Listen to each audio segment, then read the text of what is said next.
Assalamualaikum warahmatullahi wabarakatuh. Saya Muhammad Ferli Hidayat, nomor induk mahasiswa 2892450080, mahasiswa semester 1, Program Studi Manajemen Universitas Pancasakti Kampus B. Video ini adalah syarat mengikuti ujian akhir semester 1 mata kuliah Aspek Hukum dalam Bisnis, dosen pengampu Bapak Dr. Sonhaji SAG MM. Untuk studi kasus yang saya ambil dari soal ujian bertemakan video adalah seorang seniman menciptakan karya seni digital yang kemudian diunggah ke media sosial dan dibagikan secara luas. Beberapa pihak mulai mengunduh dan menjual karya tersebut tanpa izin dari seniman. Apa yang diatur oleh hukum hak cipta dalam hal distribusi dan reproduksi karya digital di dunia maya? Bagaimana seniman dapat melindungi karyanya dari penyalahgunaan oleh pihak ketiga? Apa yang diatur oleh hukum hak cipta dalam hal distribusi dan reproduksi karya digital di dunia maya? Yang pertama adalah hak eksklusif pencipta. Undang-undang hak cipta memberikan pencipta hak eksklusif untuk mendistribusikan dan memproduksi karya mereka. Dasar hukumnya ada di Undang-Undang Hak Cipta pasal 9 ayat 1, yaitu pencipta atau pemegang hak cipta memiliki hak ekonomi untuk pendistribusian, pengumuman, komunikasi, penyewaan, dan penyebaran karya. Yang kedua adalah larangan tanpa izin. Penggunaan karya cipta tanpa izin dianggap melanggar hukum hak cipta. Dasar hukumnya ada di pasal 9 ayat 3, yaitu setiap orang yang tanpa izin pencipta atau pemegang hak cipta dilarang mendistribusikan atau membuat salinan karya untuk kepentingan komersial. Lalu ada di pasal 113 ayat 3, yaitu pelanggaran hak cipta dapat dikenakan pidana penjara maksimal 4 tahun atau denda hingga 1 miliar jika terbukti memperbanyak atau menggunakan karya tujuan komersial. Yang ketiga adalah hak moral pencipta. Hak moral pencipta dijamin oleh Undang-Undang Hak Cipta. Dasar hukumnya ada di pasal 5 ayat 1, yaitu hak moral ini meliputi penyebutan nama pencipta dalam karya, penolakan atas perubahan yang merusak integritas karya, hak untuk mempertahankan integritas karyanya. Lalu yang keempat adalah perlindungan di dunia digital. Undang-Undang Hak Cipta mengakui bahwa karya yang disebarkan di media digital juga dilindungi. Dasar hukumnya ada di pasal 25 ayat 2. Hak cipta berlaku untuk karya yang diletakkan dalam bentuk digital atau teknologi lain.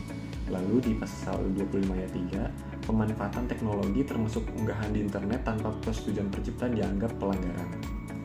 Yang kelima, ada sanksi bagi pelanggar. Sanksi pelanggaran distribusi dan reproduksi karya diatur dengan sanksi pidana dan perdata. Dasar hukumnya ada di pasal 113 ayat 1, yaitu pelanggaran hak cipta dapat dihukum pidana penjara maksimal 3 tahun atau denda maksimal 500 juta. Pasal 113 ayat 2, jika pelanggaran dilakukan untuk tujuan komersial, hukuman pidana naik menjadi maksimal 4 tahun dan denda 1 miliar. Pasal 113 ayat 4, reproduksi karya tanpa izin dengan skala besar dapat dikenakan pidana maksimal 10 tahun dan denda hingga 4 miliar. Itu untuk poin pertama tentang yang diatur oleh hukum hak cipta dalam hal distribusi dan reproduksi karya digital di dunia maya. Selanjutnya saya akan menjelaskan tentang bagaimana cara seniman melindungi karya digital dari penyalahgunaan. Yang pertama adalah mendaftarkan hak cipta secara resmi. Langkah pertama untuk melindungi karya adalah mendaftarkan hak cipta di lembaga resmi seperti Direktorat Jenderal Kekayaan Intelektual atau DJKI di Indonesia. Dasar hukumnya ada di pasal 64 Undang-Undang Hak Cipta, yaitu menyatakan bahwa hak cipta dapat didaftarkan untuk memberikan bukti kepemilikan yang sah. Yang kedua, penggunaan watermark atau tanda digital. Seniman dapat menambahkan watermark atau tanda digital unik pada karya untuk mencegah pengunduhan dan penggunaan tanpa izin. Teknologi watermark juga dapat menyertakan metode atau identitas pencipta sehingga tetap terdeteksi meskipun karyanya tersebar luas. Yang ketiga, menggunakan lisensi dan menggunakan ketentuan penggunaan karya. Nah, ketika mengunggah karya di internet, seniman tuh dapat menetapkan lisensi tertentu seperti Creative Commons untuk menjelaskan aturan penggunaan.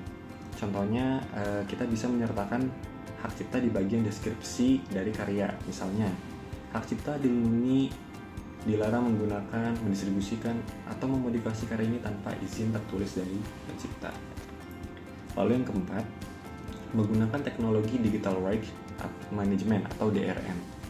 DRM adalah teknologi yang membatasi penggandaan atau akses karya digital. Contohnya, file hanya dapat dibuka di perangkat tertentu atau diunduh dengan hak yang terbatas. Dasar hukumnya ada di pasal 25 ayat 3 Undang-Undang Hak Cipta, yaitu mengatur bahwa pemanfaatan teknologi dapat digunakan untuk melindungi karya. 5. Pemantauan karya di internet. Seniman dapat menggunakan alat digital seperti layanan pemantauan konten, misalnya Google Reverse Image Search atau alat pencari metadata, untuk melacak keberadaan karya yang diunggah tanpa izin. Yang terakhir ada di tindakan hukum atas pelanggaran. Jika karya digunakan tanpa izin, seniman dapat mengambil langkah hukum. Yang pertama, mengajukan peringatan resmi.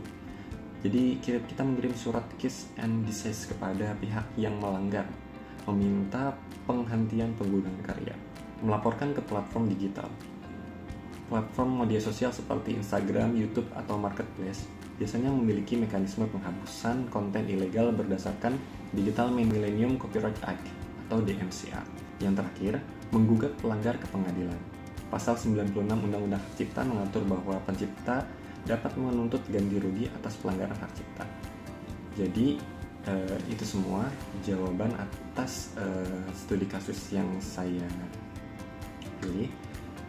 Jika ada kekurangan, saya mohon maaf. Terima kasih. Assalamualaikum warahmatullahi wabarakatuh.